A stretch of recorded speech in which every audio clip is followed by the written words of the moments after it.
Hello. Is this on? Okay, good. Welcome to Fridays in the Valley. And if you haven't been here for a while, I am not Richard. I know. Our fabulous pastor has actually moved on to retire, so that's a good thing, worth a little bit of a clap for. Clap for him there, yeah. But he is missed in this capacity. You're stuck with me now for a host, so there you go. That's what you get. Thanks for coming. I think you're in for a wonderful evening of new music. So without further ado, I would like to introduce our new 10th Wave Collective. Come on up. They're going to introduce themselves as they go.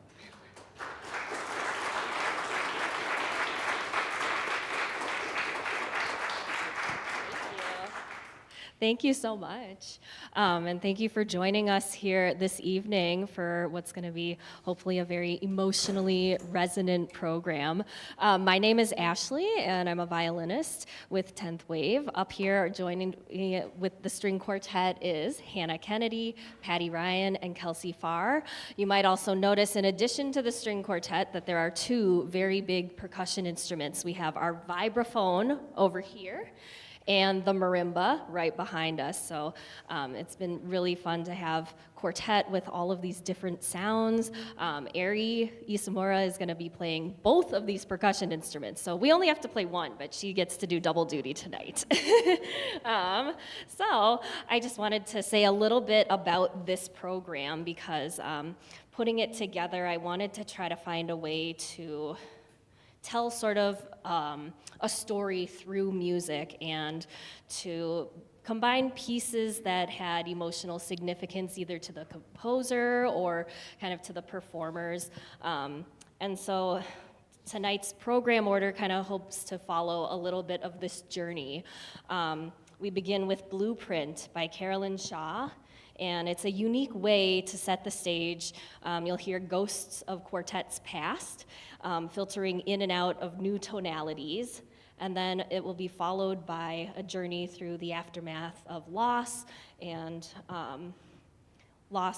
sort of grief on this journey with The Sun Will Rise by A.J. Isaacson Zawijwa. And then after the intermission, we will hear Joey Eng's Saudades, which is a Portuguese word for kind of bittersweet emotions. So it'll kind of stir up that feeling, and then we'll allow our souls to absorb these feelings with Selena Fisher's Heal. And finally, to end our program, we look heavenward with an uplifting and triumphant finale by Joshua Sardenia. So thank you so much for joining us this evening, for your support of both 10th Wave and of Empty Bowls. They will be speaking a little bit in the intermission for this evening. So I just wanted to say something quick about Blueprint before we get going here. So this quartet was commissioned for the Izuri Quartet in 2016, and it appears on the Izuri Quartet's Grammy-nominated album, Blueprinting, which kind of takes its name from that title. So it's really exciting, actually. There's kind of this local connection with the Izuri Quartet. My teacher at the University of Minnesota, Youngnam Kim, his daughter, Ariana Kim, who is just a fantastic violinist, used to play with the Izuri Quartet, and they did this concert over at Sundin Music Hall a few years ago, and they premiered that piece. They premiered a few other pieces by like Paul Bianco, and just, it was one of the most exciting quartets that I'd ever seen. So getting to play it is just kind of like a dream come true. So we hope you enjoy.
All right, we're going to take a moment to kind of reset ourselves. Our next piece features the vibraphone, and something really exciting about tonight is that we do have the composer here this evening, and we'd really love to invite AJ up here to say a little something about this piece.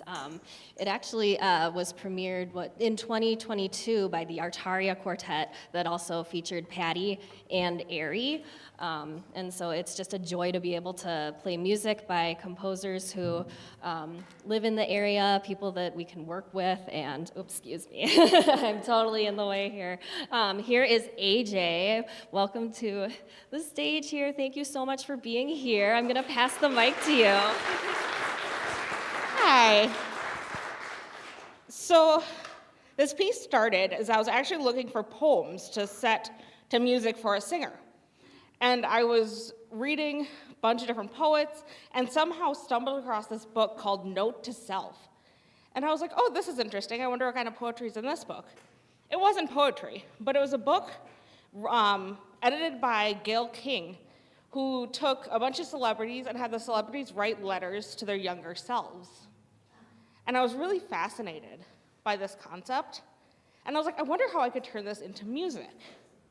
And so I took 3 of the celebrities and took a quote out of their letters that sort of spoke to me. And then I decided I was gonna set it to, or not set it, but put it to music. And then I was like, but what am I gonna write it for? And of course, as my brain is always working, I fell asleep one night and had this dream where I wrote a piece for vibraphone and string quartet.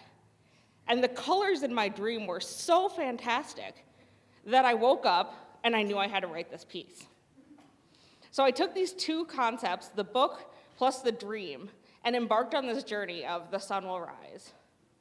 And so I contacted the Artaria Quartet and I was like, hey, I have kind of a crazy idea. I want to write something for vibraphone and string quartet. And they're like, yeah, that is a little crazy, but it sounds cool. And so they agreed to premiere the piece, and it's just been a fantastic journey with this piece, exploring different concepts of sort of reflecting. Thank you.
Wow, that's quite the beginning to our evening, and there's more to come, so stay tuned. This is just an example of what we do on the second Friday of every month. We have well, maybe not this particular group, but equally wonderful groups that come and play music, and although we do pay them an honorarium, it's hardly anything for what the value and what the level of musicianship that we're hearing. So we're very grateful to the 10th Wave for that. But we also combine it with our music a mission. So for each month, we have one special charity that comes and we collect a donation for them. And all the monies that we collect will go towards that charity of the evening. And the charity that we have chosen for this evening is Empty Bowls in Robbinsdale. So ignore the excitement going on up over here. We're going to go over here to where the bowls are.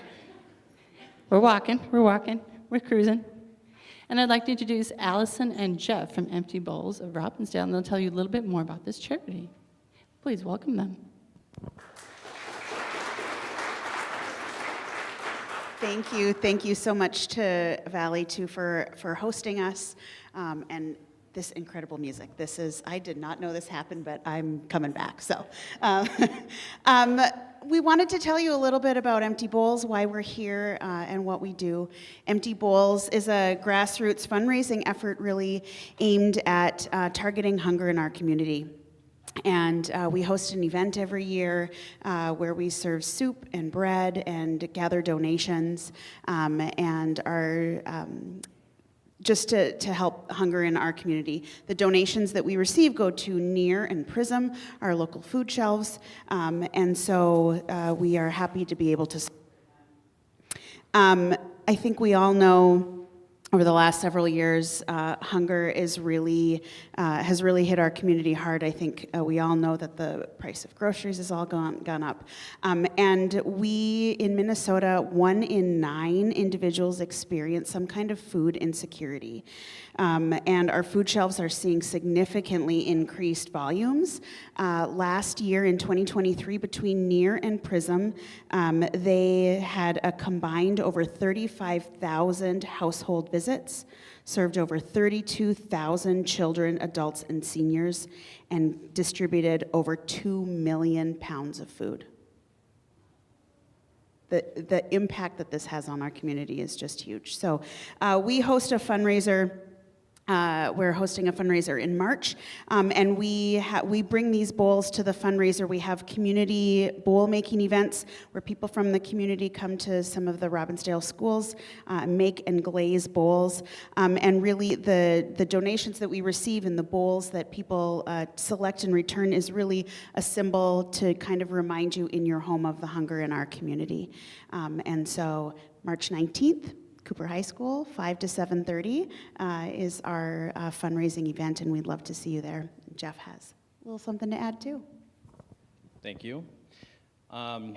So I was reflecting on what to say here today to represent Empty Bowls and the people that are hungry tonight, and what it made me think of is how much I like to eat, particularly how much I like to eat steak. And in my family, we kind of have a little bit of a debate over the best way to prepare a steak. You know, my mom thinks the sear method works best, right? You sear both sides, and you put it in the oven and you know, wait for it to come up to temp. And my brother is a fan of the based method with the butter, the herbs in the pan, and you fry it up. And then, of course, the right way is my method to do the reverse sear. You put it in the oven first at a low temp, bring it up to a temp, and then sear it and let it rest. And so that debate continues. But what I thought about as I think about that debate is the debate that families are having tonight. And that debate is, where is my next meal coming from? And you know, it reminds me of, after joining Empty Bowls, how blessed I am, how blessed we all are to be able to go home and know where our next meal is coming from, and how there are so many families out there that don't have that opportunity, that rely on food shelves like Near and Prism for their next meal, and they come there, you know, twice a month sometimes. And so Allison mentioned kind of how the gap is growing between the amount of food that we have and the families that are served, and I just wanted to provide some perspective there that at least at Near, from the data that I was seeing, Near Food Shelf has doubled the number of household visits in the last 2 years, while the amount of food has only increased by 15%. So let that kind of sink in for a minute. And I think we've all experienced, the growing cost of groceries, and that has a large part of it, a large part to do with it. So there are a number of ways to get involved with Empty Bowls. Sponsorships, we go out to businesses and ask if they'll sponsor the event. We have different tier levels. There's individual donations. You see up here a jar, QR code, and I know that there's a QR code in the program too that you can donate through church here today. And then volunteering. We're always looking for volunteers to help raise awareness. And the last piece, off script, as you see me reading off of my phone, I'm reminded how in faith we're asked to be Christ-like, and we want to do as Jesus has done. And I'm reminded how he fed the masses with a simple few loaves of bread and fish. And we don't have those powers, but what we do have is our impact to the community around us through raising funds like this for our hungry families in this community. So I just wanted to add that little piece there. And thank you, church, for inviting us here today and for being sponsors as well. I appreciate that.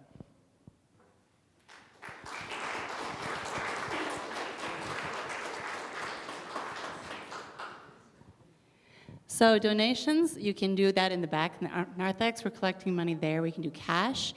Checks that made out to VCPC, just put in the memo line empty bowls so that all the monies that we collect for this month will go to them.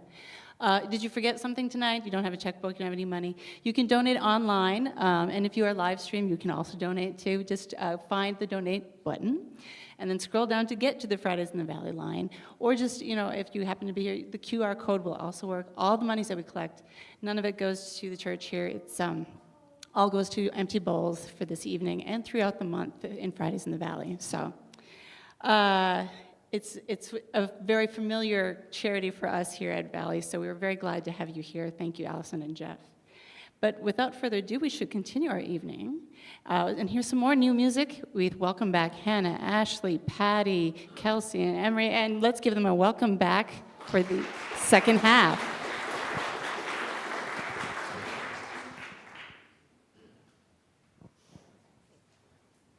I'll just say a short little bit about the second half and some of the pieces, but we wanted to kind of keep the talking minimal to let the mood just sort of play out this evening. So we'll start with the Saudades Fantasia by Joey Eng. I'll read a little bit of his program notes. So it's a Portuguese word, I was incorrect earlier, that means the love that remains, a term used to denote the melancholic feeling of missing someone or something. He even writes bittersweet in the music as kind of a emotion for us to go for. The next piece, Heal, is by Selena Fisher, who is actually a composer based in New Zealand, in Wellington. And this piece was supposed to be premiered during the pandemic, this quartet, but it was delayed. And so we actually obtained special permission from the Marmon Quartet in New Zealand to be able to play this here. So it was just incredible to make that connection between like Minnesota and New Zealand. And I was like, we're from Minnesota. I'm not sure if you maybe even know where that is, but we'd just really love to play your music. So yeah, we're just really excited to share that piece with you. She's a fantastic musician and writer. And our last piece on the program is Heavenward by Joshua Sardenia. And this was a piece that in 2021, we actually, 10th Wave, played it and had dance choreographed alongside. So I believe that video is up on our website. It was really exciting to get to do it then, but it was a video recorded performance because of the pandemic. So we're excited to get to share it with you live. The piece was inspired by Japanese death poems, and the haiku was, the haiku says, cargoless, bound heavenward, ship of the moon.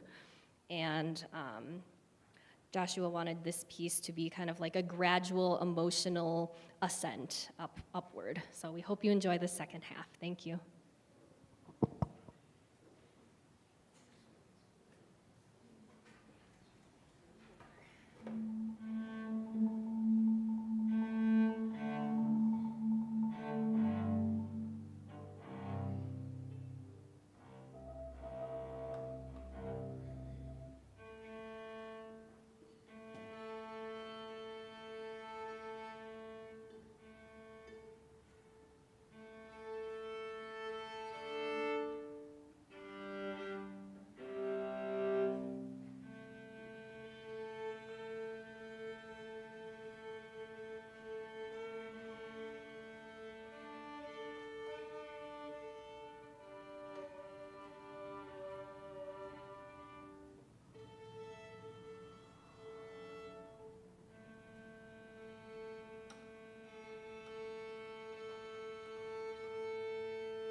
Wow. Thank you so much, ladies. That was a fabulous evening. This is 10th Wave Chamber Music Collective. If you didn't get enough of them, they will be doing more. So be careful in the back that you get a poster of their new spring concerts and some of their merchandise. And before we get too far, one more from the 10th Wave.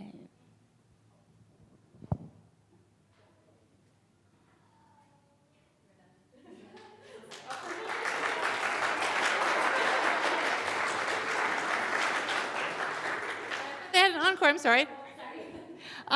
Next month, come back about the same time, second Friday of the month. We will be seeing Broadway Swider Duo. It's a husband-wife violin-viola duet, but they're bringing a friend. They're bringing Carrie Lejeune on the piano, so you don't want to miss that.